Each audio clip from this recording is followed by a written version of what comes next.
जय श्री राम। राम से बड़ा राम का नाम। तो हमने पितृदोष पे लास्ट अपनी वीडियो बनाई थी, उसके बाद काफी माताओं बहनों के क्वेश्चन आए हैं। अभी रिसेंट का किसी डिवोटी का क्वेश्चन था कि उनके पति जो हैं वो अल्कोहल ज्यादा पीते हैं, तो उसका कोई पितृदोष से कोई कनेक्शन है या कैसे है। तो जो हमने बताया था, जैसे पितृदोष क्या होता है, पितृदोष से काफी चीजें प्रभावित होती हैं, आपके दाम्पत्य जीवन की, आपके वंश को आगे बढ़ाने में दिक्कत आती है, और कुछ मांस मदिरा उस तरफ भी चले जाते हैं। तो आपने कहीं देखा होगा कि काफी व्यक्ति जो हैं जब ड्रिंक करते हैं, वो ड्रिंक करते हुए दारू में से एक गिलास में से उंगली डाल के और बाहर छींटा सा मारते हैं। उनको ये ज्ञान नहीं है कि हमारी जो आत्माएं हैं, पॉजिटिव और नेगेटिव दोनों ब्रह्मांड में रहती हैं। हम बैठे हमारे साथ पॉजिटिव नेगेटिव दोनों आत्माएं हैं, पर हम उनको अपनी नग्न आंखों से नहीं देख पाते। जब तक हमारी दिव्य दृष्टि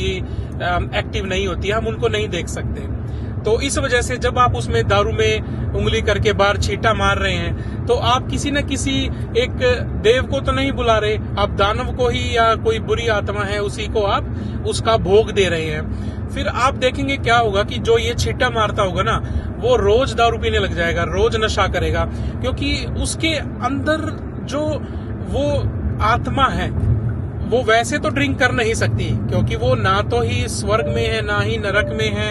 एक मिडिल लेयर होती है, वो उधर स्टक हो गए हैं। तो जैसे आत्माएं कर्म करेंगी उधर, जैसा वो करेंगे उसके हिसाब से उनका आगे विसर्जन हो जाता है। तो जैसे ही इवनिंग होती है, तो अब सपोज करो कोई भक्त है, वो ऐसे छींटा करके ड्रिंक पीता है, उसने आत्मा है या बुरी आत्मा है उसको आदत डाल दी है भोग के रूप में। अब उसका मन नहीं करेगा, पर वो आत्मा आएगी, उसके मन में बोलती रहेगी, चल दारू पी, चल खड़ा हो, ये कर।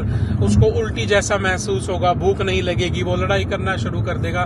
तो डेली इस चक्कर में, इस सिस्टम में ना चाहते हुए भी डेली दारू पिएगा।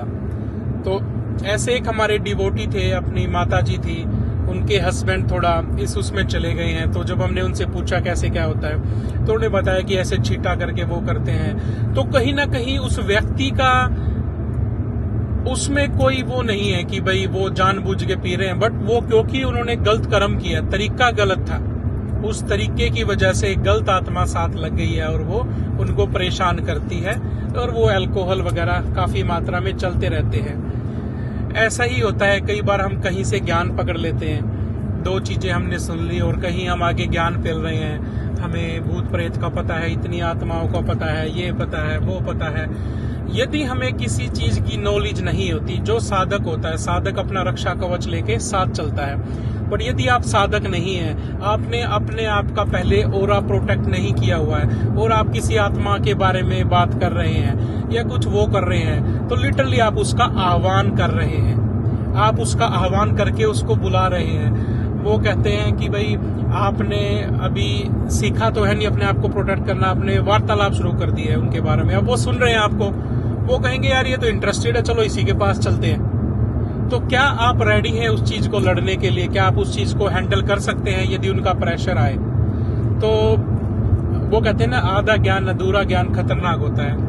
तो मैं उनसे मैं आग्रह करना चाहूंगा कि जो हमारे, जिनको अभी पूरा ज्ञान नहीं है और वो कुछ ज्ञान लेके आगे शुरू कर रहे हैं, तो आप उसका थोड़ा सावधान रहें। और जो अल्कोहल को भी ये अपना पानी में डाल के छींटा मारते हैं, ये नहीं करना चाहिए।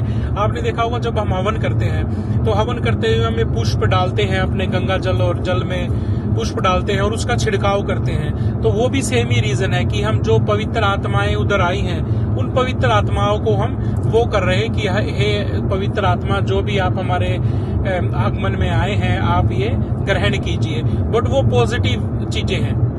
जब हम हवन कर रहे हैं तो हम पॉजिटिव आत्माओं को, पॉजिटिव पोर्टल खोल के बुला रहे हैं। तो सेम चीज अल्कोहल का, आप अल्कोहल कर रहे हैं तो आप नेगेटिविटी को बुला रहे हैं। तो इस वजह से आप हैबिचुअल हो जाते हैं और आप भोग में, विलास में, काम वासना में उस तरफ निकल जाते हो। तो आज का टॉपिक मेरे ख्याल से ड्रिंक का था, कि जो ये कर रहे हैं डिवोटी के कहने से, माता जी के कहने से हमने आज ये बनाया है, क्योंकि उनका आग्रह था कि आप औरों को भी सचेत करें, क्योंकि जो दूसरों को देख के कॉपी कैट बन के वो करने लग जाते हैं, उनका उसका अर्थ नहीं पता है। तो आज हम इसी के साथ अपने वाणी को विराम देंगे। जय श्री राम। राम से बड़ा राम का नाम।